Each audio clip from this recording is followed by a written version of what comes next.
here this morning, and I shared with Gina and a couple of the folks that were at dinner last night. My husband and I got married here 31 years ago, and he came on the trip with me this weekend, and we're spending the weekend. It's the first time that we've been back since that time, so it was a very special invitation to come up and be with you all today. So thank you very much for inviting me to come up and to share the bit of knowledge that I have in mindfulness-based relapse prevention. It's wonderful to see so many people out to hear about mindfulness, and I know that I was sharing at dinner last night. In Nashville, we're in the middle of the Bible Belt, and so there's this little subculture of folks who really have begun to practice and to introduce in different centers some of the more traditional Eastern practices. And as Gina said, in our outpatient program at Integrative Life Center, we use yoga, a lot of massage and body work, and some other practices that include Native American traditions as well. And so it's really an honor to be able to be here and to share this information with you today. And I also have my phone up here, and I'm hoping that I keep remembering to turn it off after we use the chimes in there, because what I'd like to do is to make this as much of an experiential practice and presentation today as we possibly can, so that for those of you who've not experienced meditation or mindfulness meditation, that you have an idea of what it feels like and what it's like. One of the things in the mindfulness-based relapse prevention, and this presentation is very much following the work that was done by Alan Marlett and a group of folks in his research and development of mindfulness-based relapse prevention. And this is a great book to use as a resource. And so we'll stay pretty much with that. And I have notes that I swore to myself that I was going to stick with, because I can speak, and this just could be a full day or a couple of days and then turn into a silent retreat for the next 10 days. So my guess is you have to go back to work and you have to go back to your family, so I will stay as focused as I possibly can. But what we know about mindfulness is that it's not a new practice. We know that meditation and mindfulness, it's been around for thousands of years. And even in the Bible, there are passages that talks about, the Israelites were encouraged to meditate. And so a lot of times we think, oh, this is something that's against my religious practices or against my 12-step principles, and it's not. Mindfulness meditation or Vipassana insight meditation is very compatible with all kinds of religious practices and all kinds of 12-step practices. And we'll talk a little bit about the 11th step and prayer and meditation and how it applies to this practice of mindfulness. So Jon Kabat-Zinn is a name that a lot of folks equate with bringing mindfulness into mental health work or even behavioral health work. And he was at the University of Massachusetts Medical Center. And John started practicing in the 70s, but it wasn't really until the 90s, the mid-90s, that we began to bring this practice in. And so he was certainly a man, a Renaissance man in many ways. And so what you will see now on lots of different websites for treatment centers and practices is now people talking about that they have brought in meditation and mindfulness practices into their practice to help people begin to heal. And so what I'd like to do is that when we start this out, that if you were to develop a mindfulness-based relapse prevention program, the thing that we encourage folks to start out with is a little bit of mindfulness. And so even though we have harsh lights glaring and the sound of the ice machine in the background, and I told Gina that's great because we're going to do an awareness of sound meditation a little bit later on, so to help you not be focused on the ice machine during the presentation. But if you take just a few minutes and just close your eyes and just allow yourself to get comfortable in your chair. And just focus on your breath for just a moment. Allowing yourself to take that deep breath in, breathing in, calming your body, and breathing out as you smile. Just noticing what that feels like.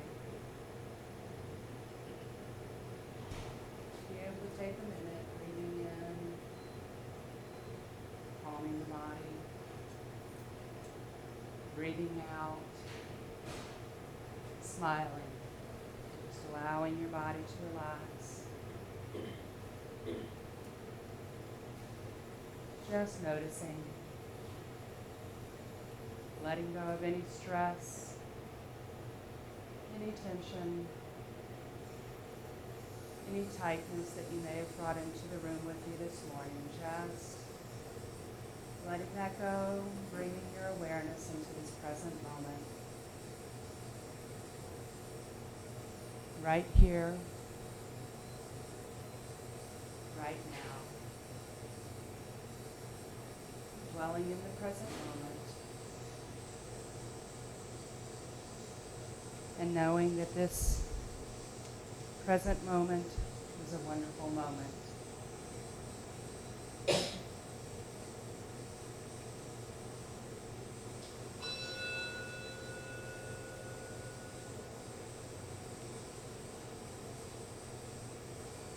Just bringing your awareness back into the room, back into this moment.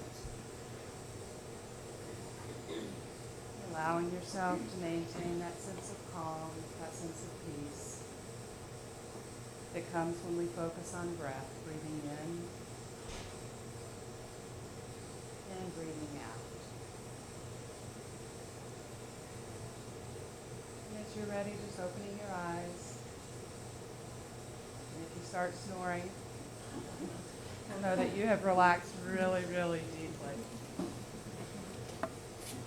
So this is a very simple, quick practice to be able to come into a session, whether it's a group session, individual session, family session, lectures. It makes no difference to be able to just get ourselves centered into this present moment. Because as therapists or practitioners of any kind, how can we be present for somebody else if we're not present ourselves? And so I know that in my graduate program in the 80s, nobody taught me about getting myself present in the present moment. We talked about being present, being with, but nobody told me this is how you do that. You know, prayer is one of the ways that many people will bring into that. Sometimes lighting a candle or using incense of some kind can be another way of just creating a ritual that brings us back into this present moment, in the dwelling in that present moment. So this presentation is not just about mindfulness, but it's about mindfulness-based relapse prevention. And Alan Marlett, as he was a number of years ago, developed a cognitive behavior intervention that became a relapse prevention intervention, relapse prevention therapy. And so I wanted to very quickly to go through how does relapse happen and looking at his model, cognitive behavioral relapse model. So what we have, and I'm going to try to find the laser on here. Oops, that's not the laser. Well, maybe I won't find the laser. So what we have is a high-risk situation.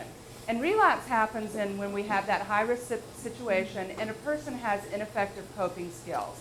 It takes them by surprise. It's a visceral reaction for a lot of folks. They can taste it. They can hear it. They're in the midst of that situation, and their whole brain just kind of freezes. So ineffective coping skills and ineffective coping response. What then happens is that decrease in confidence that, oh my gosh, I can handle this. What we have instead is that, oh my gosh, this looks and sounds and feels so familiar to me. How am I going to be able to get myself out of this? What am I going to do? They told me not to hang out with people, places, and things, and to change my playgrounds and all of those other things. And so there's a decrease in confidence and self-efficacy that I can handle this situation. And then also what begins to come in is that positive expectancy. It worked for me before. I feel stress, I feel anxious, I feel anger. I used to use, it worked for me before. It probably will work again. Okay? So there's a positive outcome in expectancies. Then what happens is maybe that initial lapse, or in 12-step language, we call that a slip.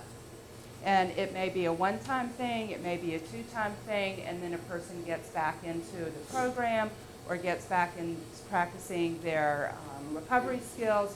But we have that initial use of a substance in that relapse. And then what happens oftentimes is a person goes into what Marlett calls this abstinence violation effect. Whereas, okay, well, I've already relapsed, and so I might as well just keep doing it. okay? And a lot of times, again, when we talk about relapse, because at the Integrative Life Center, we also work with eating disorders. We work with mood disorders and all kinds of things. And so we talk about relapse in the sense of any lapse in effective coping skills as well. And so for somebody who it may be a binge episode, and they may purge afterwards. And so what we want to do is that we want to help them understand that, a one-time use, you don't have to go back to using and throw the baby out with the bathwater and say, oh, the heck with it, and I'm going to go back and use again. And so, but when that abstinence violation effect comes into play and that mind already starts going, I'm a failure, I can't do this. See, I've tried this before, it doesn't work for me, and the mind starts going, and then it increases the probability of a relapse, okay? So what we want to do in mindfulness-based relapse prevention is create an effective coping response. And as we talk about mindfulness, there's this beautiful example of, and Viktor Frankl talks about it, that we have a stimulus and that we have a response. And between the stimulus and the response, there's a space or a gap. And when we have that space or gap and we're mindful of that space or that gap between the stimulus and the response, then we can make a choice instead of reacting. And we'll talk a little bit about automatic pilot when we talk about session 1. And so what happens then is that increases my confidence. Oh, see, I don't have to eat that donut. I don't have to binge on that food. I don't have to smoke that cigarette, even though I can taste it in my mouth and I'm aware of the desire to do that. And then what that does then is that it decreases the probability of relapse. And so that's his cognitive behavioral relapse model that he began, that he introduced to the addictions field a number of years ago and incorporated this model in with using mindfulness to help folks begin to understand stimulus response and the space and gap between that. So relapse prevention therapy then is about having a high-risk situation, and many of us may use Terry Gorski's relapse prevention information, and it's similar in that it's a cognitive behavioral approach. And so we talk a lot about identifying relapse triggers and relapse situations and things like that. So we can do this in a high-risk situation. And I believe it was Marlett who talked about when he was in graduate school or maybe one of his internships, that he actually, when he was doing research, set up a bar in the basement of the hospital that he was working in. And one of the things that he wanted to do was to recreate these high-risk situations. Yeah, how many of us would, first of all, have the nerve to do that today, and secondly, be allowed to do that today? But he would have folks go down there and sit at the bar, order their favorite drink, but not drink it. But that, setting up that high-risk situation. One of the things at Integrative Life Center that in our extended care programs, we talk about real-life situations. And what happened, one of the reasons why we started our program was that what we found is that a lot of people, and one of our founders, Lee McCormick, who founded the ranch right outside of Nashville, we saw that people did really, really well when they were here on this beautiful campus, and they were pretty well protected from outside stimulation and outside stresses and things like that. But then once they got back into their home environments or their community environments with all of those high-risk situations, just from the time they wake up till the time they go to bed, that's when a lot of people just kind of imploded and went back to using their old skills. And so part of the program that we developed is introducing these high-risk situations, kind of like Marlett did in his work, introducing these high-risk situations, but in a supportive environment. And so our folks, if they're in one of our residential houses, we take them to concerts at the Ryman Theater, where they serve alcohol.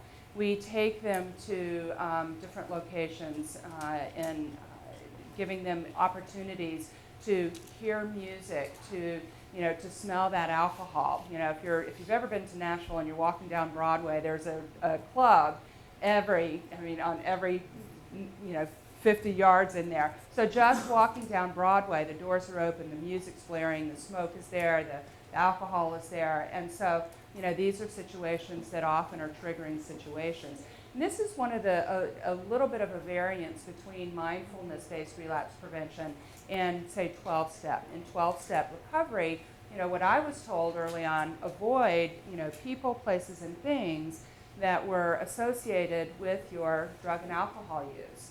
And so in mindfulness, what we certainly don't advocate people hanging out in bars and, crack houses and other places where, they were getting alcohol or other drugs. But when you think about some of our other addictions that we're working with or other disorders, it's pretty difficult for somebody who has an eating disorder not to ever eat again. And so being in situations where there's a buffet or other people are eating, or we see somebody eating something that is on our forbidden list, but we can't not concentrate and focus on that person as they're doing that. So setting up and looking at these high-risk situations. And then beginning, in terms of the ineffective coping response, beginning to introduce these things. And again, these are all things that you all are doing in your practice and in treatment centers, and this is not new information. But it's helpful to understand how all of these things coming together help, and then how mindfulness fits in to that process of the cognitive-based relapse prevention. We'll talk a little bit, contract to limit use, reminder card. Again, one of the things that a number of, we are an abstinence-based program in the sense that we encourage abstinence. But if somebody uses in our program, it's not an automatic discharge from the program. We work with that, and we begin to use that as, okay, so what happened, and let's kind of do a post-mortem. Let's do an analysis of what happened and how we can do this differently in the future. So that's just the relapse prevention therapy. In looking at mindfulness and meditation, step 11 is a critical step for many of us in recovery. And it's interesting because, it's step 11 instead of step 1. And one of the owners in our program, Peter Amato, has a mindfulness-based center in Pennsylvania, and then also works with us at the Integrative Life Center in Nashville. And Peter has a book out. It's called Soul Silence. And he shares in his book and in his story, he shares that when he first got sober, he was encouraged to practice prayer and meditation, and that this was a primary focus for him. And so that's what he started doing, is that he started a mindfulness practice and began practicing every day, day in and day out, because what the research shows us around mindfulness or meditation in general is that if we'll practice for at least 20 minutes a day, so this is a research-based practice, if we'll practice at least 20 minutes a day, that we begin creating new neural pathways in our brains. And so what we've learned to do then is we learn how to, remember, go back to that high-risk situation, we learn an effective coping skill, that when we feel all of that distress, that we're able to begin to tolerate the distress through this practice of mindful meditation. So step 11, sought through prayer and meditation to improve our conscious contact with God as we understood God. And I can tell you, I've been sober 21 years, and when I got sober, I heard a lot of emphasis on prayer. And meditation consisted of, here's your daily reflections, read this, and that's meditation. And so, I got very interested in really kind of saying, is there more to this? And what's the difference between prayer and meditation? And beginning to take a look at that and talking about that and finding people who were able to talk and tell me more about prayer and meditation. And even in Bill Wilson's later work, when he started talking about emotional sobriety, and there's a passage in the big book that talks about alcohol as but a symptom. And that doesn't mean that we're not talking about a disease of the brain, but that he understood very early in this process that we were talking about a human condition, and that alcohol, our use of alcohol, was one of those ways in which we tried to manage whatever pain, emotional pain, physical pain, psychic pain, was going on in our lives. And so, Bill Wilson was very early, again, a Renaissance man in helping us understand the value of the practice of prayer and meditation in this program of recovery. So when we get to mindfulness, John Kabat-Zinn's definition of mindfulness is probably the most widely, people are familiar with it the most. And what Kabat-Zinn says is that mindfulness is an awareness, okay, an awareness that's cultivated by paying attention in a particular way. And a lot of people think that meditation is about emptying your mind of every thought. Oh, I can't do that. I've tried that stuff. That's not what meditation is about at all. It's not about emptying our head. It's virtually impossible to empty our head of every thought. But it's really about being able to have an awareness, that comes about as a result of paying attention in a very purposeful way or a particular way, on purpose in the present moment. And if you just stopped right now and if I asked how many of you were thinking about the 10 calls that you just got on your cell phone, or the crisis that may be going on back at your center, or the fact that you had an argument with your partner this morning, or the kids are sick and you really wanted to come, but you really feel torn about being here and being there, okay? So anybody have that going on in their head? A couple of people? Okay. Okay. And so, so being able to pay attention in a particular way, on purpose, in the present moment, and perhaps one of the most important pieces is that we're doing this in a non-judgmental way, okay? And that, particularly for alcoholics and addicts, who are full of self-loathing and shame and self-hatred, to be able to pay attention in a non-judgmental way. And we even talk about that, in 12-step recovery, contempt prior to investigation. We talk about the judgment, and how we feel judged, and oftentimes we're judging others. So this idea of looking at something, paying attention to it, and not judging it. When Gina mentioned the ice machine, I'll probably use this because it's such a classic one, and she mentioned the ice machine, I thought, I've not even heard the ice machine since I've been in here, but now that she's mentioned it, I'm probably going to hear it. And so to just be able to bring that back into not judging, is it good, is it bad, is it interfering, are other people upset by it, but just being able to be aware of the humming noise, the dump when it comes of the ice, that kind of thing. So responding, awareness that emerges, that comes. In the big book of Alcoholics Anonymous, there is a sentence in there that talks about contempt prior to investigation, meaning that we end up judging a lot of things before we have any idea what's really going on with that situation. So, and again, that's when we're talking about non-judgmentalness. We become more able to tolerate. And so when we look at mindfulness and substance abuse, what we look at here is paying attention, and that there is a greater awareness of relapse triggers. Okay? So instead of avoiding and distracting myself,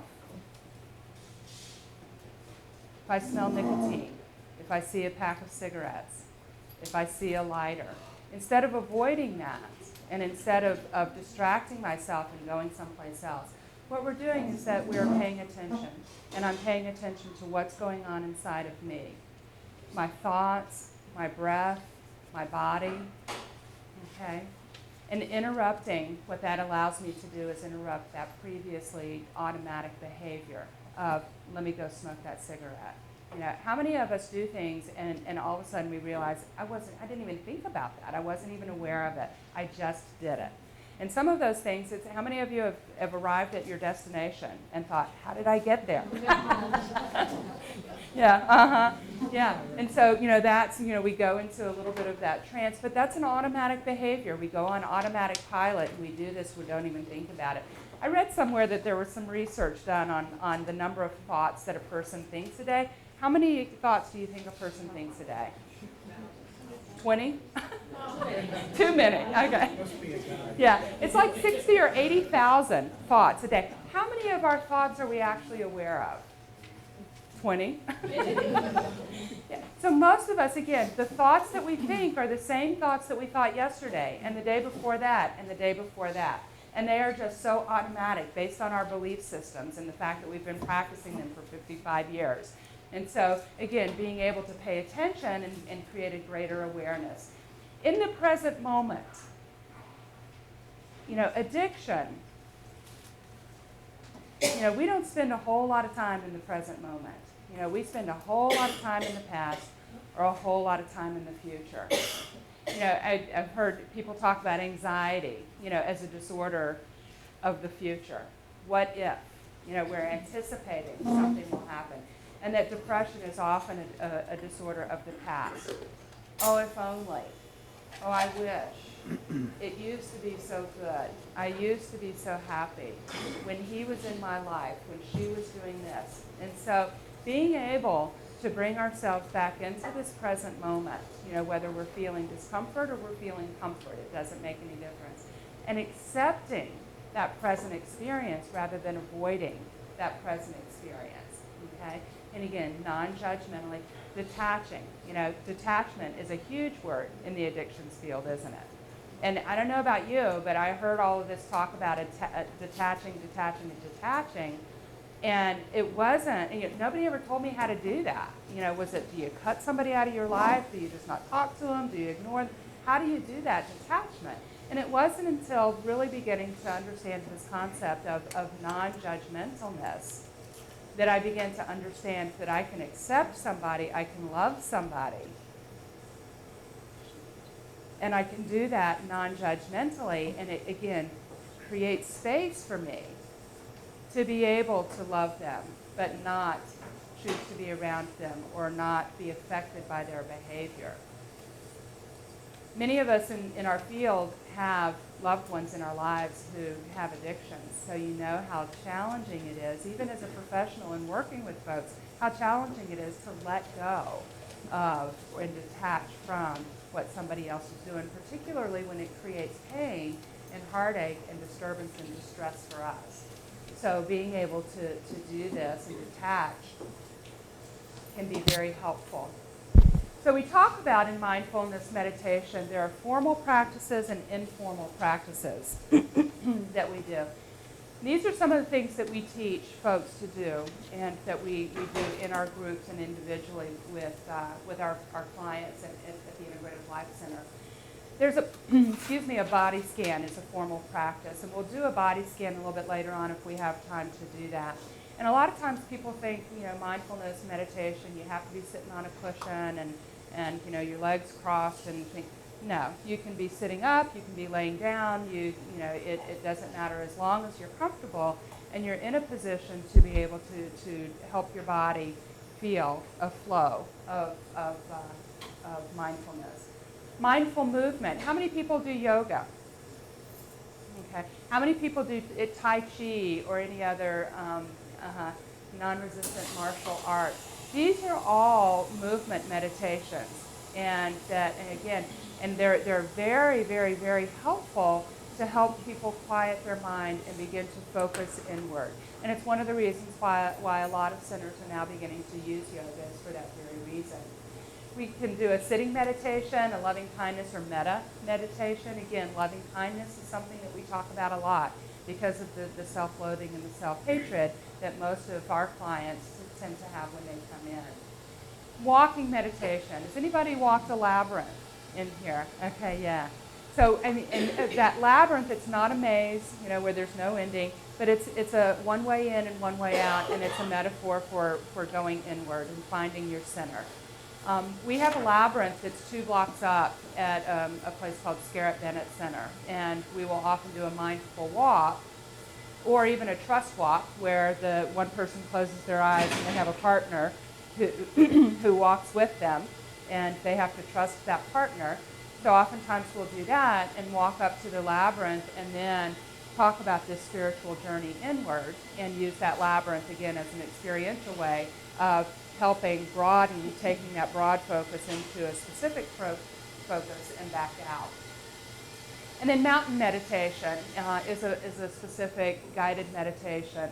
John Kabat-Zinn has script for mountain meditation that you can access on the internet, and just type in mountain meditation, have it in, and it'll come up. And it's a wonderful meditation. And guided meditation is a great way to get people started in practice. And in the mindfulness-based relapse prevention, home practice is key. And it's one of the commitments that folks make when they come in to a mindfulness-based relapse prevention group, is that they will take what they're learning and that they will begin to create a practice. The other thing about doing mindfulness, and whether it's a relapse prevention mindfulness-based program or just bringing mindfulness into your practice. My sister works at a place, and she came home, she said, we're going to have some training in mindfulness-based stress reduction. Have you got any books about that? And so I said, yeah, I actually do have a book, but it's going to be really helpful if you start a mindfulness practice, and to be able to, and that's one of the things that is encouraged, and really they talk about as a prerequisite, that if you're going to do any kind of mindfulness-based programming, that you begin a regular, consistent mindfulness practice or meditation practice. So some of the informal ways in which, informal practices that we talk about in mindfulness-based relapse prevention is urge surfing. And this has been one of the most helpful concepts for the clients that I've worked with in my private practice as well, is teaching, first of all, that urges don't last forever. And a typical urge or craving will last right around 30 minutes, sometimes shorter, but usually on average around 30 minutes. And when clients begin to hear that, they're like, really? 30 minutes? I think I can ride that out for 30 minutes. Yeah, okay. But it feels like it lasts for 3 days, Holly. How do I work with that? So in being able to teach, that what happens when we start to feel the urge, and then it intensifies and peaks, and then it begins to come back down. And so I grew up in Florida, so surfing is an analogy that comes naturally to me, to be able to surf that urge instead of fight and resist it. When we're little in Florida, you are taught that if you get caught in a run out, instead of swimming against the run out to try to get out of it, you're taught to just go with, okay? So instead of resisting, you go with. And it's what we talk about and teach about cravings and urges as well. Instead of resisting that, trying not to think about it or distract yourself, go with that, okay? And just trusting that without any action that you're going to be able to manage through this urge and that you don't have to use. Daily activities. Being able to wash dishes. Okay, how many of you work in a center where people leave their dirty dishes in the sink? Am I the only center where people do that? Yeah, mindfully washing dishes, just to be washing the dishes, not to clean them, not to clean up the kitchen, not to get them out of the sink, but just that practice of mindfully washing dishes. It really can be a very relaxing practice. Ironing can be one of those same practices where you're just going back and forth, and just noticing that back and forth activity. Brushing teeth, being mindful, of what that feels like, the up and down movement, the rotation, the circular movement. So mindfulness of daily activities. Again, this helps people begin to stay in the present moment. Again, one of the slogans of 12-step recovery, just for today. Okay? So again, reminding us that all we have to do is be in the present moment just for today. Same concept here. And then we're going to talk about sober breathing space, creating this space where we stop, we observe, we focus on our breath, we expand that, and then we are able to respond. And just that simple practice in helping people create this sober space, it's an acronym that they can remember very quickly. And, okay, let me take a couple of minutes, 30 seconds, and go through this stop. What am I thinking? What am I seeing? Let me just observe it. Let me just be curious about it. Focus on my breath. Expand that awareness out, and now I can respond to the situation. Okay? Another line from the big book. Pause when agitated. Okay? Same thing here. So finally, what is mindfulness-based relapse prevention? Okay? So most often, MBRP is used as an aftercare program. And it's set up to be an 8-week, 2-hour group program, okay? And so we look at that cognitive behavioral relapse approach, and then we teach mindfulness skills and practice mindfulness meditation, okay? More often than not, people who come in, because it is an aftercare program, having gone through some kind of primary treatment program is going to be helpful. It's not a requirement. I've had folks that who've been sober a number of years be interested in doing a mindfulness-based practice as part of their ongoing sobriety program, ongoing relapse prevention program. And so it's designed to bring the practices of mindfulness awareness to those of us who are still kind of caught in that loop of addict thinking, sinking thinking, okay, or that old addict brain. And we wanted to foster that increased awareness of triggers and the automatic reactions that oftentimes end up controlling our lives and our behavior, and then practicing that, cultivating that ability to pause, okay, and to be able to respond instead of react, and be able to be conscious and cognizant of the choices that we have in that very moment. Okay? So again, weekly 2-hour sessions. There is a formal mindfulness practice, and there are informal practices, and then coping strategies as well that we take a look at. One of the things that I didn't mention earlier is that the 8-week, 2-hour session structure is patterned after mindfulness-based stress reduction that Kabat-Zinn started, and this is what he began practicing and teaching in the 70s, was this mindfulness-based stress reduction. So much of this work, the mindfulness-based relapse prevention, the mindfulness-based cognitive therapy, is an offshoot of what Kabat-Zinn was put together for the mindfulness-based stress reduction program that he did. So intentions of mindfulness-based relapse prevention is awareness, okay? And repetition becomes a part of this. Because again, as we begin to create and cultivate awareness, it's, you're again creating new neural pathways, you're wanting to get rid of those old automatic responses and create that awareness so that we have choice. So triggers is another one, awareness of triggers, acceptance. Okay, again, from the Big Book of Alcoholics Anonymous, acceptance is the answer to all of our problems today. Okay, and even going in further, when I'm disturbed, it's not out there, it's in here. And so being able to work with that and practice that, changing my relationship with discomfort. DBT, many treatment centers now have dialectical behavior therapy as part of their core curriculum, part of their core programming. Marshall Anahan, when she developed DBT, mindfulness is it's a significant part of that DBT process, okay? And again, so it's really that acceptance, changing one's relationship with discomfort. And in DBT, we teach people how to tolerate distress, okay? That's one of the modules. And we teach them mindfulness skills. And then also how to manage the emotions as they come up. So it's not about an absence of emotion.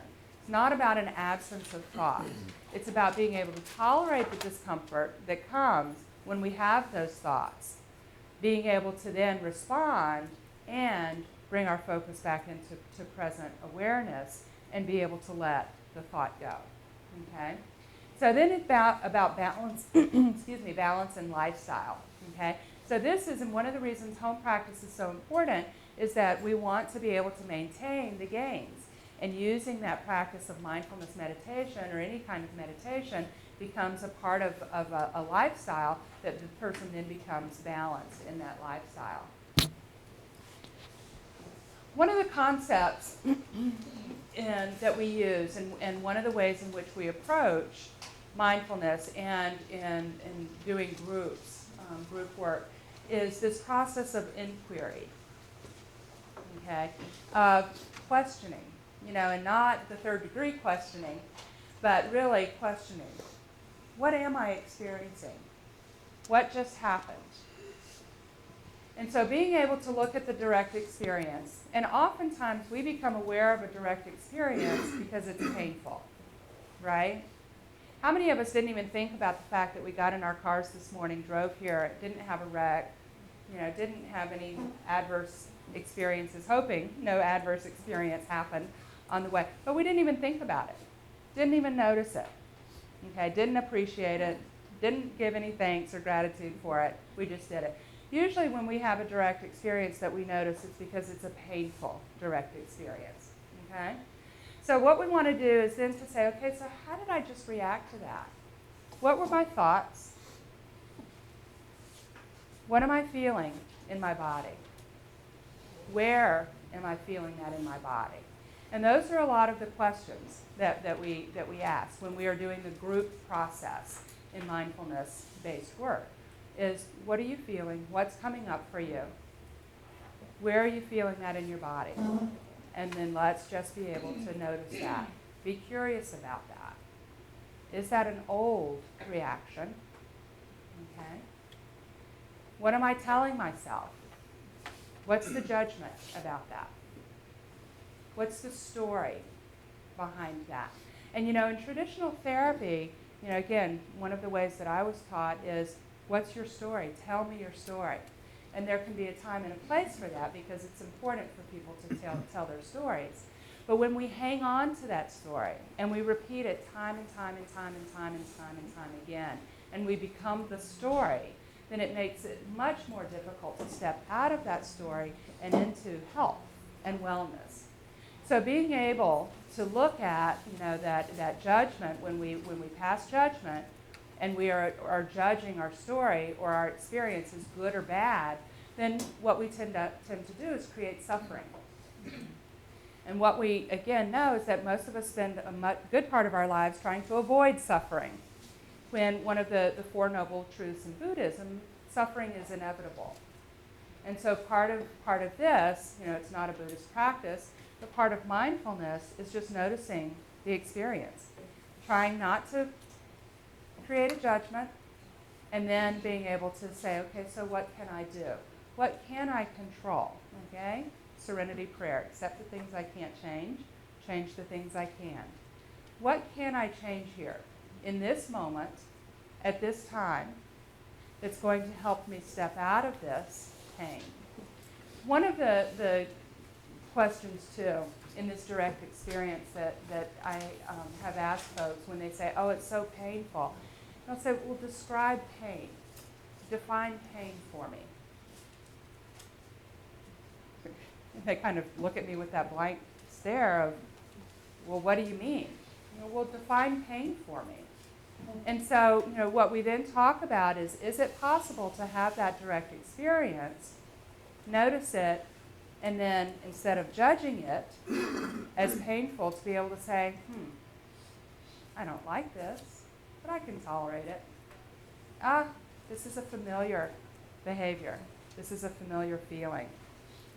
But that's an old story that's bringing that pain about. That's not true today, in this moment, in this time.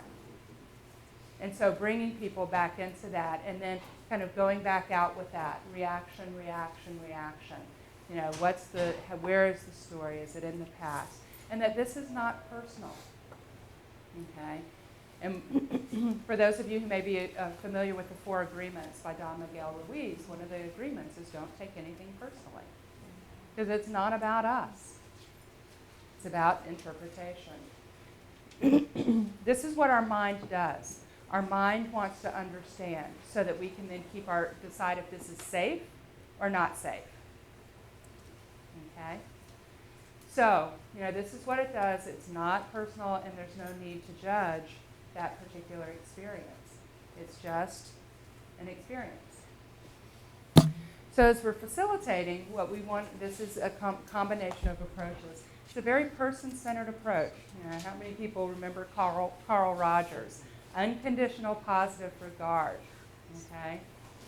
Not praying to the God of no-shows that your next client doesn't show up because they're a challenge and they're difficult and you're hungry and you got 10,000 notes to do and catch up on.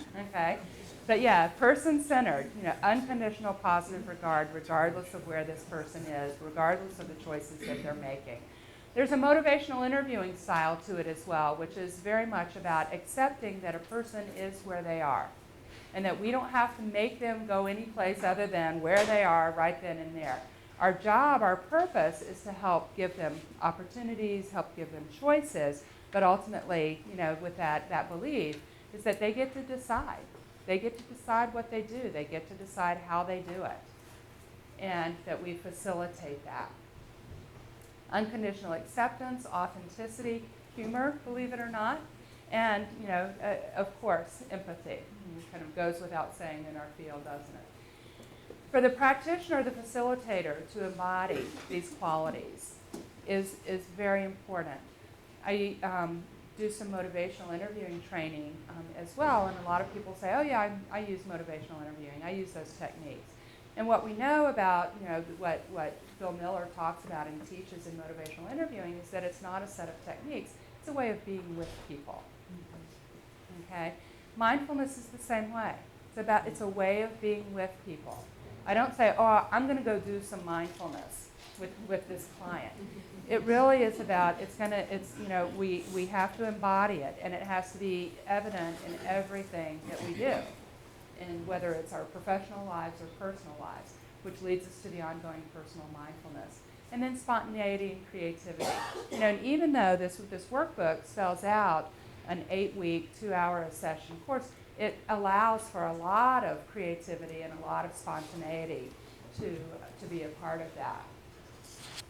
It's a research-based program, and there are a number of different acceptance and commitment therapy, which has become very popular these days. It has a large, strong mindfulness component. Of course, DBT, the mindfulness-based cognitive therapy, mindfulness-based stress reduction, and then the Vipassana or insight meditation.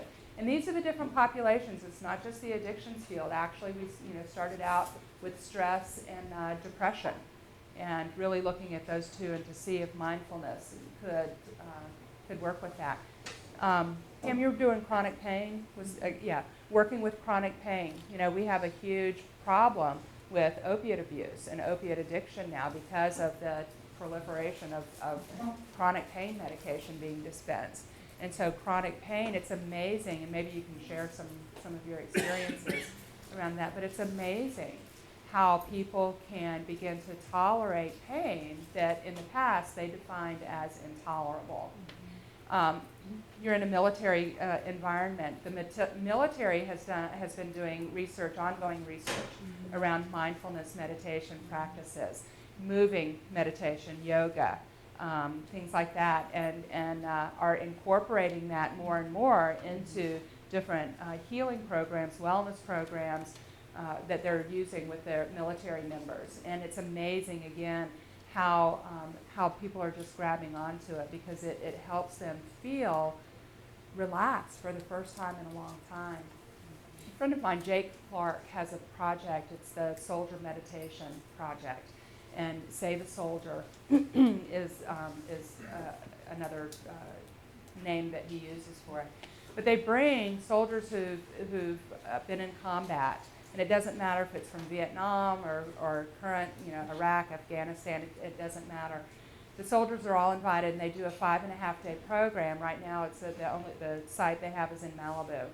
And they bring these soldiers in for 5.5 days, and one of the first things that they do is they teach them a transcendental meditation practice, TM. And they give them a mantra and home practice during that 5.5-day period is part of this program. And then everything else is very experientially based. They use equine therapy, other kinds of animal-based therapy, ropes courses, things like that. But across the board, what they're finding is that these soldiers are coming back and saying, for the first time since I got back, I can sleep at night. Mm-hmm.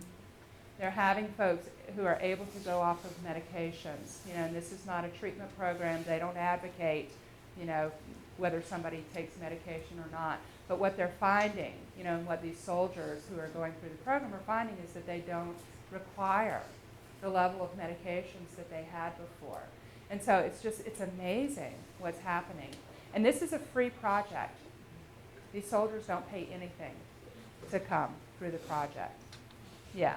And that's part of their desire and their mission, is to be able to replicate this program around the United States, do enough fundraising so that they are able to continue to provide it free, for these folks who have served our country there. So we're going to talk a little bit about session themes. When we come back, we're going to take a break, okay? And if we can make this maybe a 5 or 10 minute break at the most, and then we'll come back and we'll start talking about the session themes and begin to practice a little bit.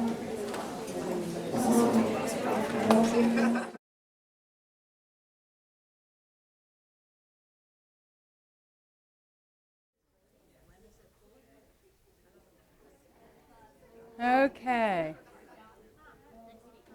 We have a microphone on, so hopefully I don't get too loud with it. All right, so we'll talk a little bit about the different session themes for the 8 sessions. And there is a structured protocol, but again, it allows for a lot of spontaneity and a lot of creativity. And I apologize that these are a little messed up. The font changed on my slides when I emailed them to Gina, so just ignore that. So we'll talk a little bit about each one of those sessions, and that each of those sessions, the first 3 are focused on awareness and presence. The next ones are focused on mindfulness and relapse. Session 7, looking at the big picture, and then a balanced life, creating a balanced life with an awareness. So what we want to do in the first session is that the intention there is to introduce some of the basics of mindfulness practice. And so we're going to do a little bit of that today, okay? And you'll notice that you have raisins on your table, and you'll also notice that these are nice raisins as opposed to hostile raisins, okay? I had to get those. And so if you'll just take the box and open it, and just take a few raisins, maybe 5 or 6 raisins out of the box, each person, and yeah, you just share, and yeah, just take a few out, and don't put them in your mouth yet. For those of you that have that automatic response, when food goes in my hand, it goes in my mouth. So just hang on to it for a minute. Create that space between food and mouth.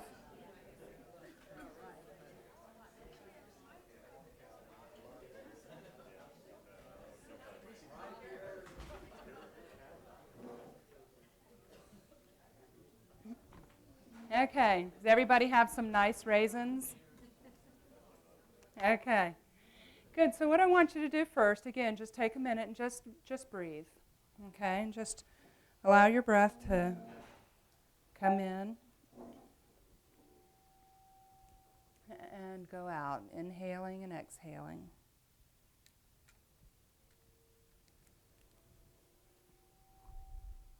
And just, as you will, bring your full attention now to those raisins in your hands.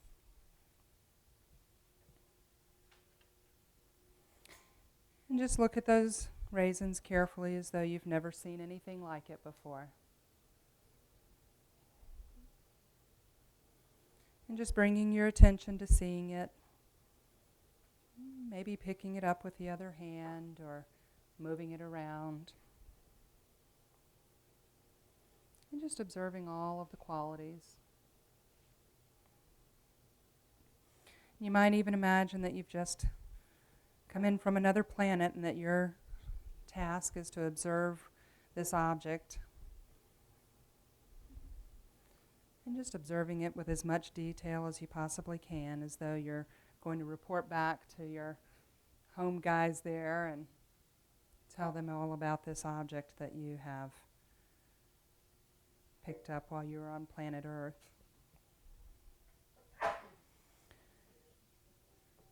Now you may want to just notice the texture between your fingers, notice the color, notice the surface, unique shape of each raisin. And while you're doing this, you might be aware too of any thoughts that you're having about this object. Any thoughts you might have about this exercise, or how we're going about doing the exercise. You might notice any feelings that come up too, like pleasure, or maybe even dislike. And it could be a dislike for the object, for the raisin, or for the exercise, or and just notice these thoughts, just notice these feelings as well. And as best you can, just bringing your attention back to simply observing, simply noticing this object.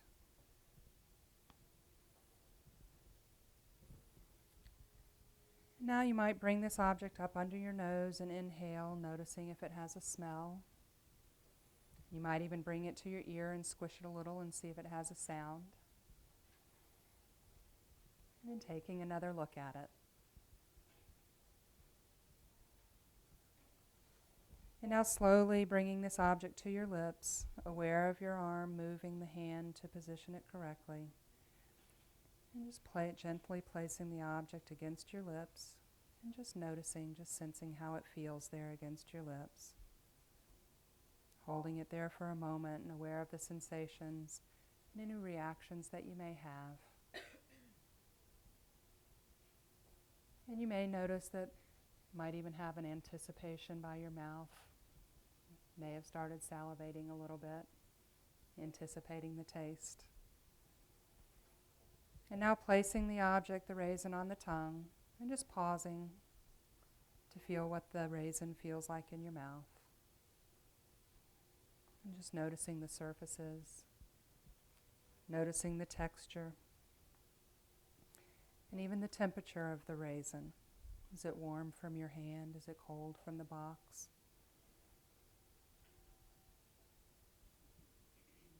And just beginning with one bite, and just taking one bite into the raisin, and again pausing there. Noticing what tastes are released, noticing if the texture has changed at all with that bite, and noticing whether it's even become two objects with that one bite.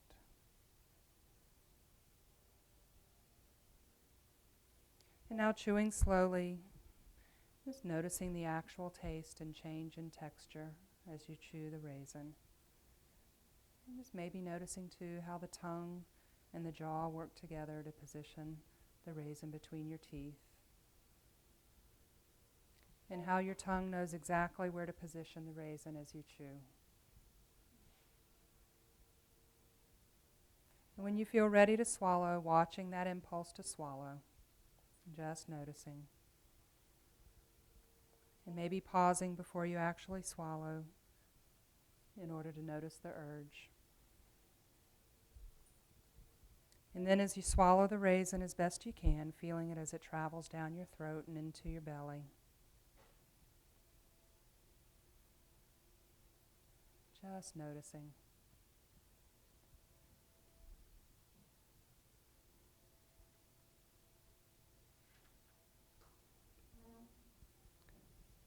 And as you bring your awareness back into present moment, into this room,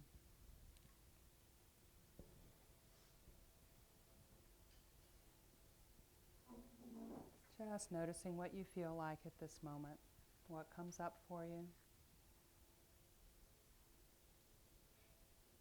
and where you feel that in your body.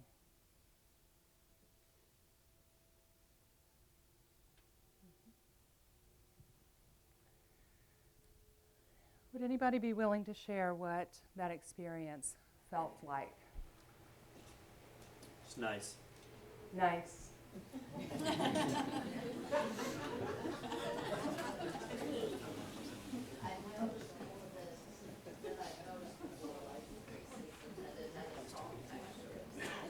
So you noticed the creases and the soft textures, and those were things that you had not really noticed before. It left stickiness behind, yeah, in the fingers.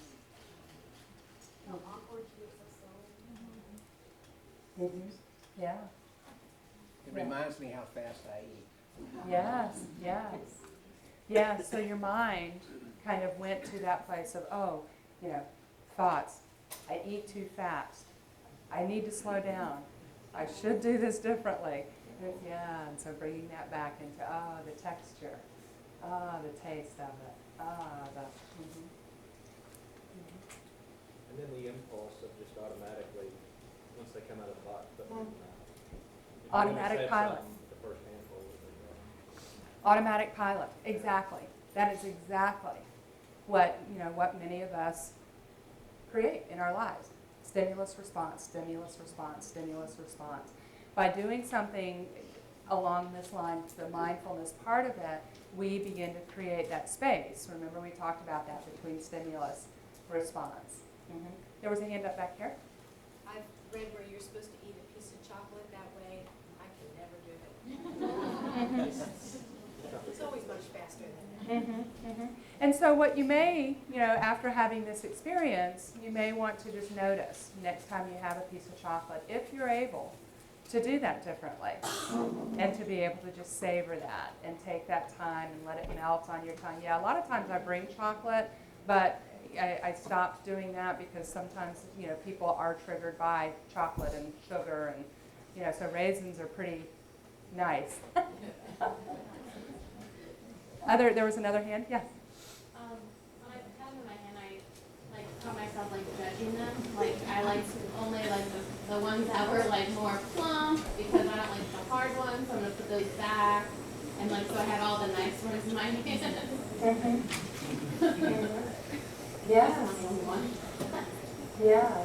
And so what was that? What was that like as you began to notice the judgment? I don't know.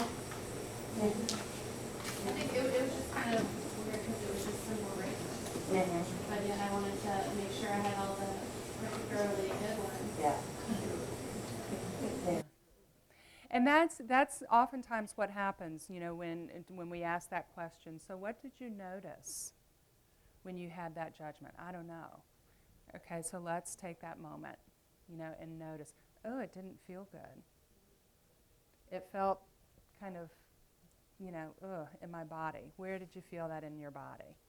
I might have felt it in my head or in my face or in my chest as I passed judgment on these nice raisins. Any other experiences that people would like to share? Okay. So again, going back to that inquiry model, what was the experience? What came up for you? What were you feeling? Where did you feel that in your body? Okay. How did you bring your awareness back into just experiencing the raisin? Okay. Yeah. So body awareness is also part of that session 1 practice. And one of the reasons that there are a lot of reasons why we focus on body awareness. One of the things that we know, particularly with trauma, is that trauma tends to be stored in the body, right? And that's why a lot of folks have a lot of somatic symptoms, rashes and irritable bowel and all kinds of different things because that trauma is stored in the body. And so having that awareness of body, and I can remember first starting and noticing, how many of you are notice and aware that you carry tension in certain parts of your body? When do we notice that? When we're in pain, right. We have that direct experience. Oh, I need to let my shoulders relax. And so that can be one of those mindful daily practices that you do is that, on the hour, every hour you just take that opportunity. You can set an alarm on your phone.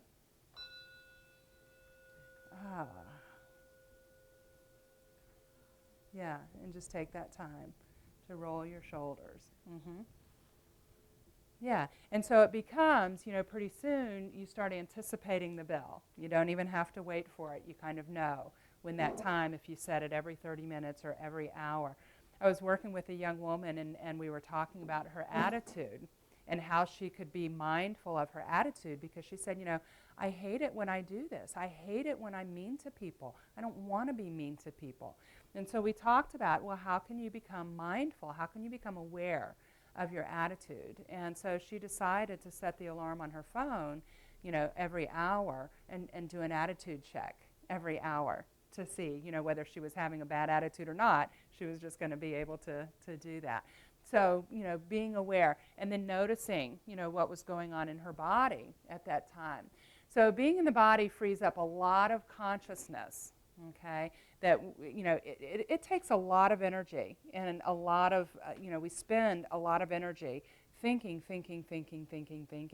And we're worn out by the time, we've got all of those 60 to 80,000 thoughts, for some of us double that amount or triple that amount. And so, it takes, being able to take that opportunity to stop, relax, and notice what's going on. And then letting our breath take us back into the body. Breath is incredibly important in meditation. And it's one of the ways, particularly in the beginning, when we're just beginning a practice of meditation, it's one of the ways that really makes it a little bit easier for us to be able to do the practice. So what we want to do, too, is experience all aspects of our body. And so we introduce the body awareness piece of this, and there's a meditation that we'll do called a body scan. And we introduce that a little bit later, and so that folks get a frame of reference for it. And we do some of these others, the raisin exercise, and we may do some short meditations, and just give that experience of practice, and then be able to use imagery, guided imagery, as a direct experience as well. So what I want to do is, I think I'll do the body awareness in a minute. So session after raising this awareness of the body and becoming mindful of the body, and again going back to that in the inquiry each time of, okay, so what is coming up for you? Where are you feeling that in your body? What is it saying to you? We focus on learning to experience the triggers and the cravings. And again, this is not about avoidance of triggers and cravings, but it's really about saying, I'm having this feeling. I noticed that when I dumped the raisins in my hand, I wanted to do this. Okay? So aware of that trigger. Food in my hand means putting it in my mouth. Okay? Focusing on recognizing the triggers and what the reaction feels like in the body. Were you aware of what was going on in your body as you had that thought? I want to put those in my mouth. Okay.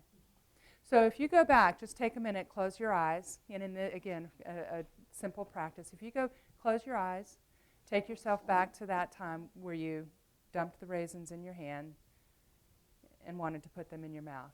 What do you feel in your body?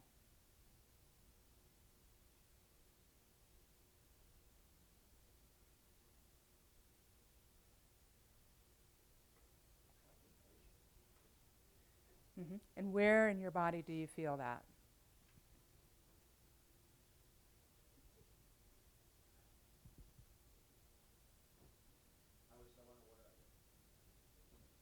Mm-hmm. So when you told me to stop, that's where I felt it, yeah. Mm-hmm. Mm-hmm. And did you notice that he put his hand on his chest? Okay. A lot of times people will do that. We don't know consciously up here, but our body knows. And so, being mindful of that and being aware of that, to be able to say, was that in your chest? Yeah, it was. I feel it right now. Mm-hmm. Yeah, now that you mention it. Mm-hmm. Yeah. So yeah, learning, focusing on learning from that experience, to experience the triggers, experience the craving, experience the automatic thought, okay, without engaging in the thought process itself. Recognizing those triggers, okay. For some, it's just food. For some, it would be, raisins. How many of you don't like raisins? Anybody in here?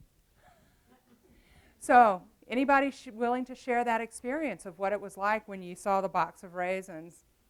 And dread? Mm-hmm. Actually felt it very tense, right? It still when I did that, think back when you put your hand, like my chest just got so tight. Mm-hmm. Mm-hmm. Mm-hmm. Yeah, yeah.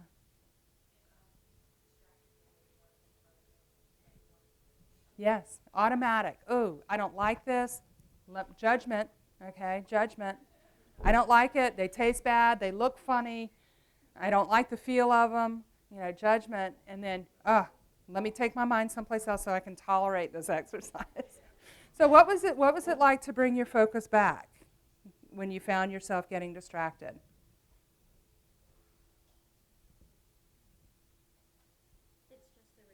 It's just a raisin. It's just a raisin. For me, it's just a part of this exercise. I don't want to eat it. It's okay. It's just a raisin. Uh-huh. Yeah, so it's just a raisin. If I don't have to eat it, I don't have to. It's not going to hurt me. Mm-hmm. I had a different experience. When I had them in my hand, I was like her judging it, and then I was like, you know what? I don't like raisins. I realized at that moment Mm-hmm. I was never going to eat a raisin again. Not even a nice raisin? Not even a nice raisin. Uh-huh. Uh-huh. Yeah, so you made up your mind. Mm-hmm. Had you eaten raisins before? I liked raisins until I started looking at them. And I was like, no, I don't. Mm-hmm. Mm-hmm. And how often do we do that as well? You know, that we have a judgment about something, positive or negative, we have an experience, and then we change our judgment about that. Mm-hmm. Yes.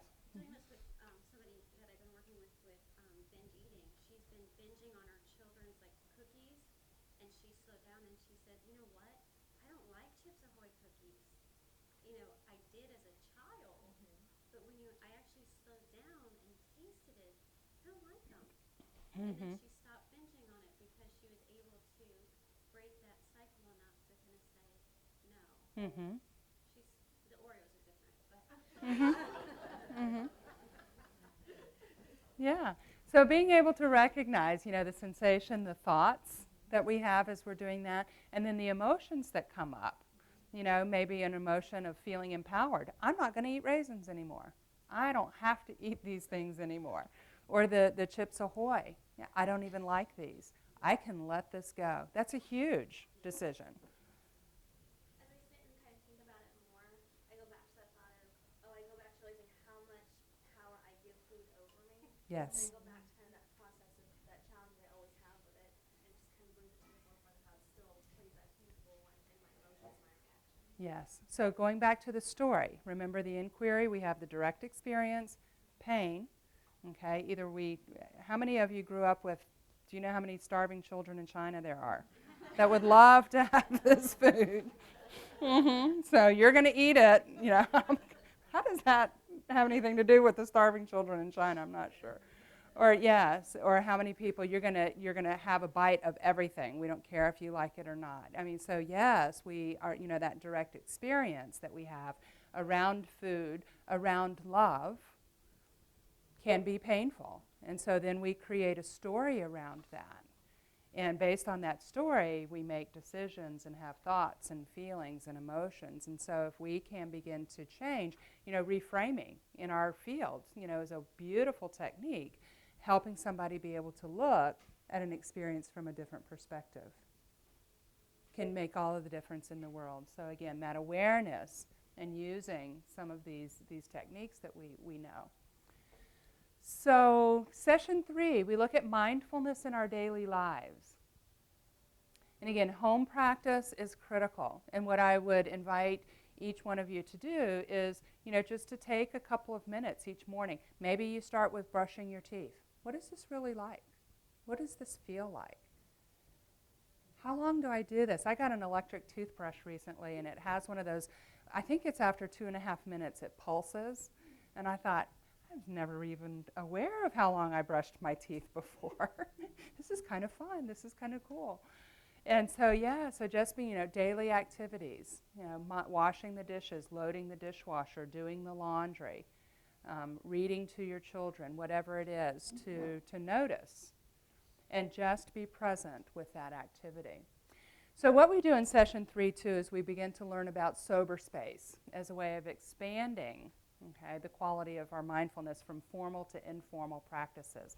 And one of the things that happens is that we begin to, with the practice, hopefully what we're helping people do is kind of change their default, you know, instead of going to that's automatic, that we begin to change that, create that space so that I can then decide, you know, instead of picking up, you know, the chocolate bar, or instead of picking up the Oreo or picking up the drink or purging, I can create that space and say, okay, I'll just put it off for 5 minutes. And let me notice what that feels like to be able to put it off for 5 minutes. What am I experiencing in my body? Where is that located in my body? Oh, I find myself thinking about the cookie again. Let me just bring my attention back into right here, right now. Okay? And so we start beginning a practice of formal meditation. It can be the sitting meditation, which is very easy. And so if you're game, I'd like to do a body scan. Okay, you game for that? Okay, y'all are going to be so zen when you leave here. You're going to have to take the rest of the afternoon off. All right. You already did that. All right. Fantastic. Okay, so what I want you to do is just get comfortable in your chair. And this is the thing, you don't have to have special meditation equipment or cushions or anything like that. You can do it on chairs. People can lay down. They can sit in a back jack. It doesn't make any difference. And so just allowing your eyes to close gently if you feel comfortable with that, and just taking a few moments to get in touch with the movement of your breath, noticing the in-breath and the out-breath. And when you're ready, just bringing your attention to the physical sensations in your body, and especially to the sensations of touch or pressure, where your body makes contact with the chair, your feet with the floor. And on each out-breath that you have, allowing yourself to let go, to sink a little deeper into that chair, letting your body just relax.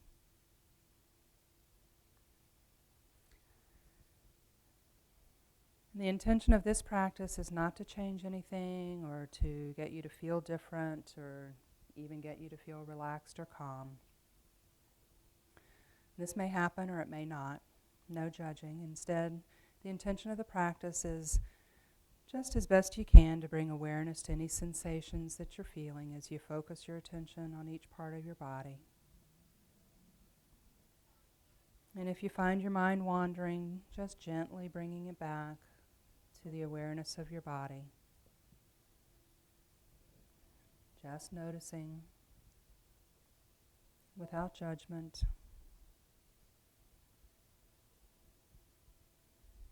And now bringing your awareness to the physical sensations in your abdomen, becoming aware of the sensations there as you breathe in and as you breathe out. And just taking a minute to feel the changing sensations, how the in-breath feels different from the out-breath.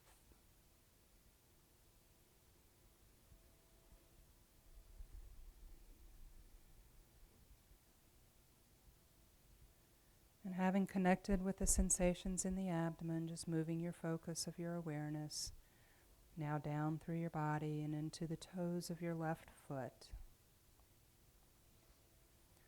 Focusing on the big toe of the left foot and noticing all of the sensations in that toe. And allowing your focus to move to each of the toes of the left foot in turn, just bringing a gentle curiosity to the quality of sensations that you find. And perhaps noticing the sense of contact between the toes, maybe a sense of tingling or warmth, or possibly no particular sensation at all. And if there are areas that you can't feel, just keeping your focus there, noticing whatever you can about that area.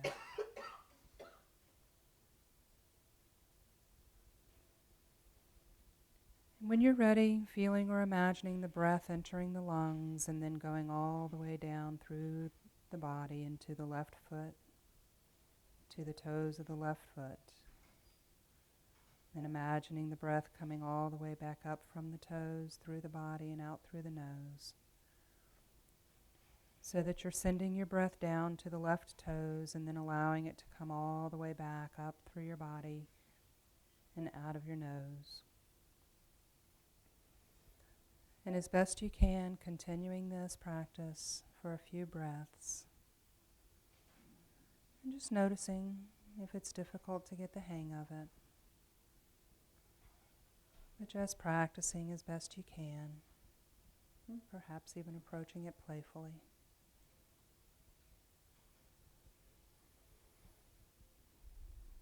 And when you're ready, letting go of awareness of the toes and bring your awareness to the sensations on the bottom of your left foot. Just bringing a gentle, curious awareness to the sole of the foot, feeling all of the sensations there. And now bringing your attention to the top of the foot, and then to the ankle,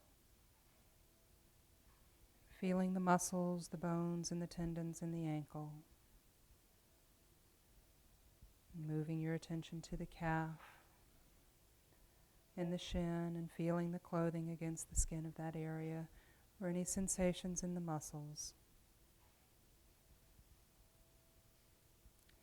And now bringing that focus up into the knee, and just noticing as best you can all the sensation in these areas, sending your breath to each area as you move up the leg. Perhaps even thinking of your awareness as a spotlight, moving slowly through the body, bringing into focus any sensations in that area. And again, if there are areas where it's difficult to notice sensations, just feel as much as you can. And now bringing your attention to the left thigh, noticing the sensations there. Maybe feeling the pressure of your leg against the chair, or places this part of the leg touches the chair.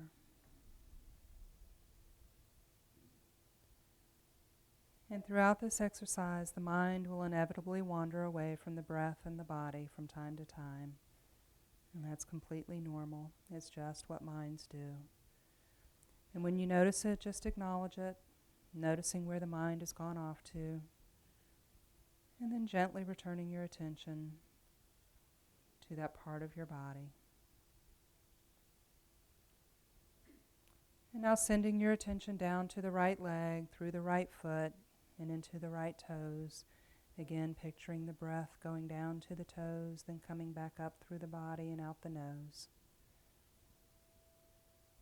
Continuing to bring awareness and gentle curiosity to the physical sensations. And just allowing whatever sensations are in the toes to just be here as they are. And noticing what you feel in the bottom of your right foot, in the top of the foot, and the ankle. And bringing your awareness now up to your calf and noticing the sensations there. And up into the right knee. And if you feel any pain or discomfort in any of these areas, just notice it, just be aware of it. And just practice sending the breath to that area and as best as you can, letting the sensations be as they are. And now gently guiding your awareness into your right thigh, noticing the sensations in this area. And bringing it up into your hips and waist. And feeling your weight on the chair. And now moving your focus slowly up to your abdomen, feeling it rising and falling with each breath that you take.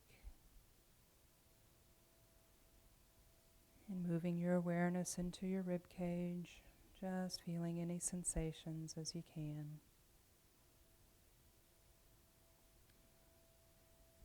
And now moving that spotlight of attention around to your back, the lower back and the upper back.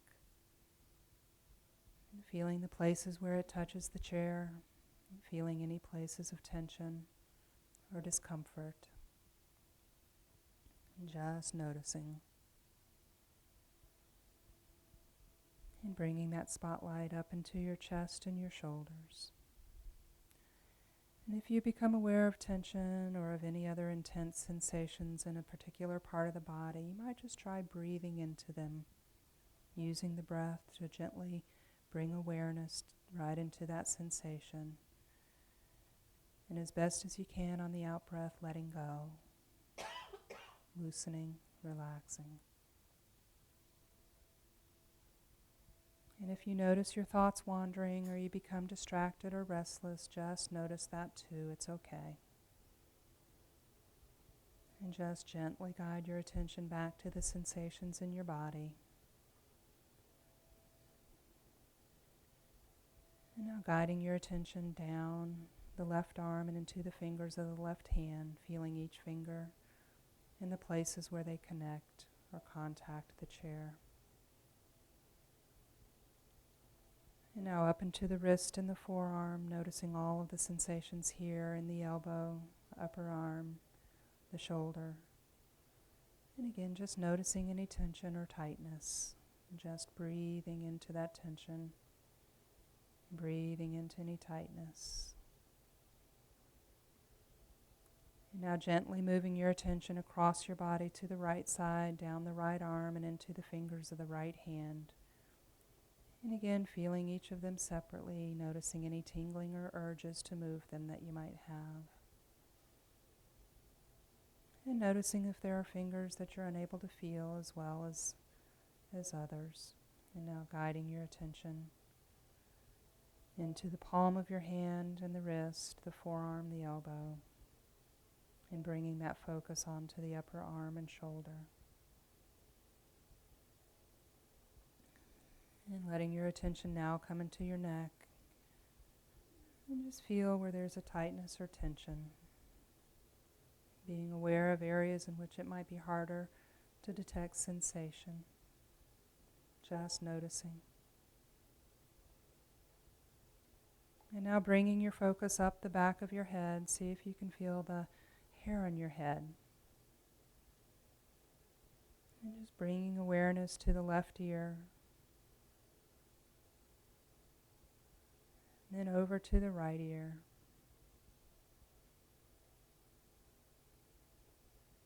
And then into the forehead.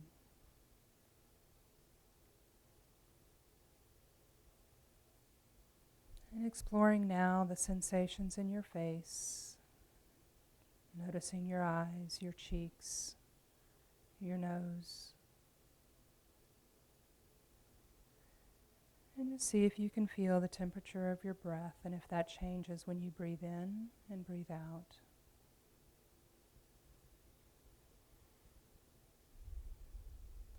And feeling any sensation in your legs, your chin, any tightness in your jaw. Just releasing, noticing.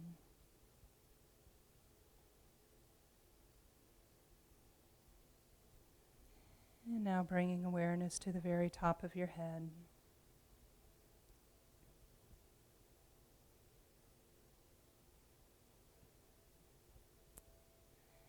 And now after you've scanned the whole body in this way, just spend a minute being aware of the body as a whole. And of the breath flowing freely in and out of your body, just naturally breathing.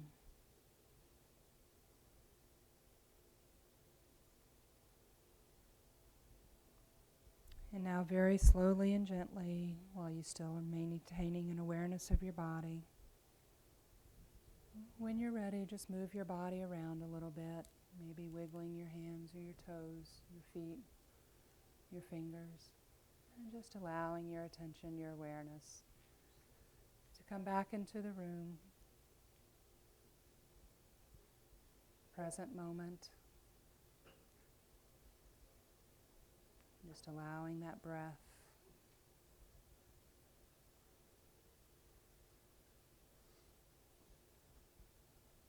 And that awareness of your experience right here, right now.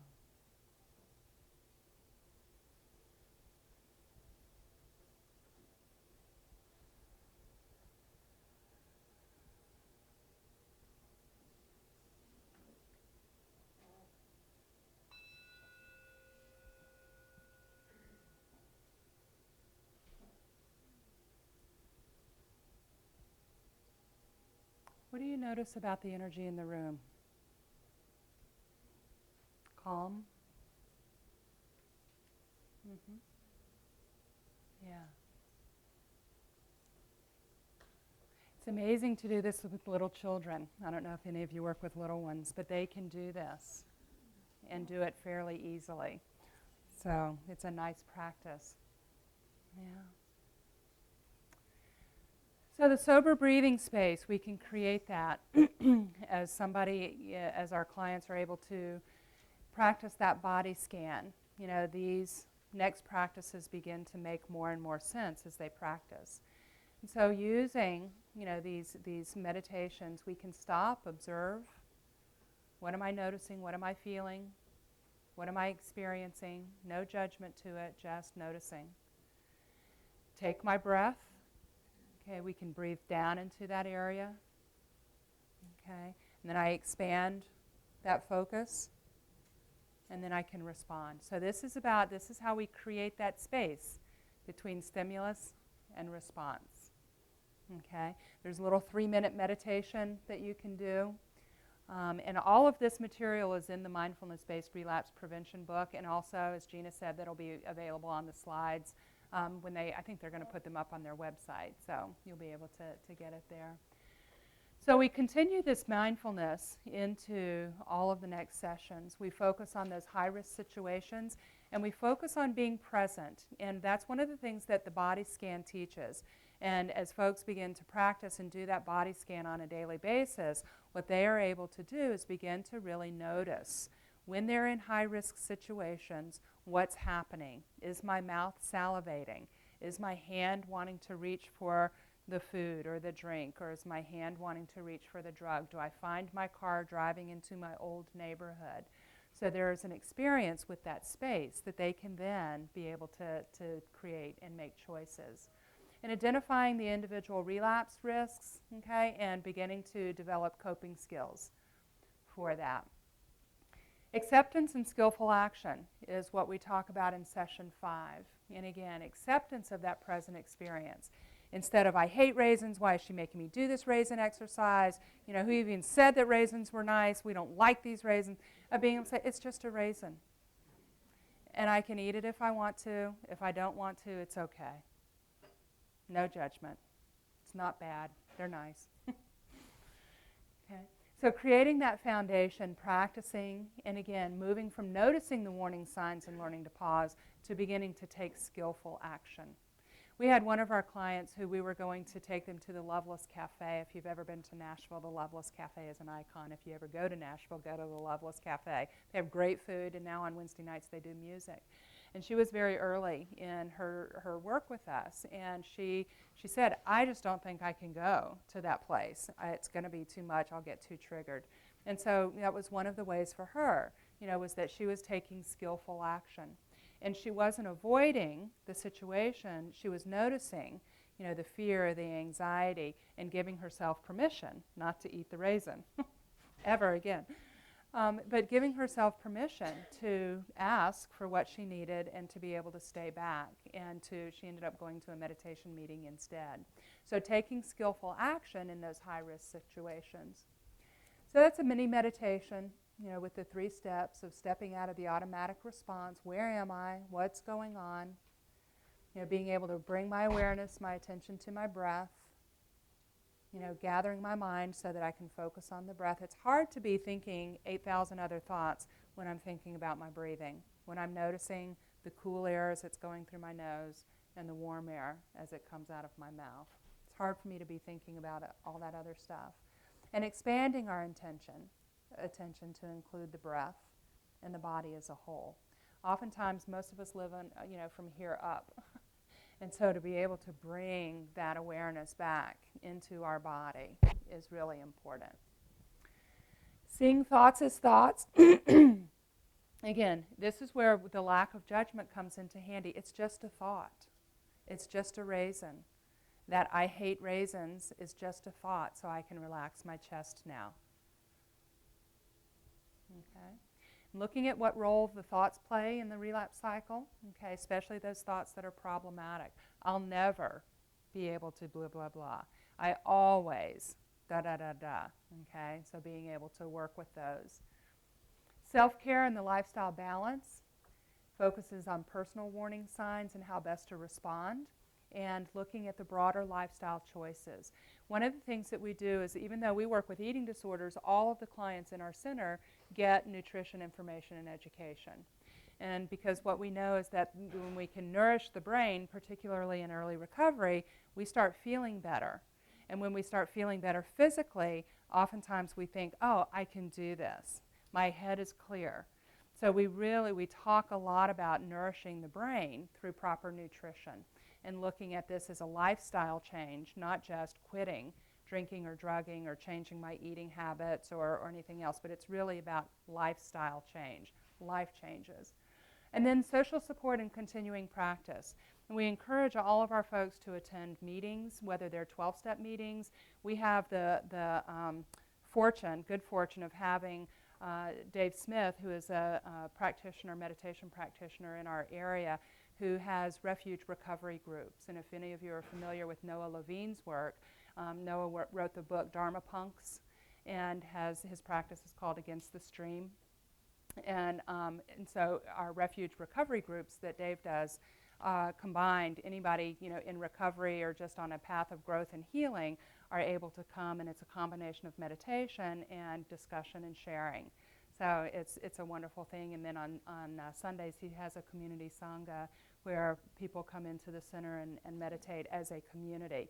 And that energy that y'all felt when you were doing the body scan, it's just amazing when you've got a room full of 50 people meditating, what happens at a vibrational level with the meditation. So session 8, we reflect on what's been learned and share the individual plans, for incorporating the mindfulness into daily practice. And often what happens is that people really begin to find nice ways of being able to incorporate this practice on a daily basis. And this is, mindfulness is being taken into prisons. And the prisoners who are practicing mindfulness on a regular basis have fewer incidences around anger and fighting and things like that. So it's an amazing experience.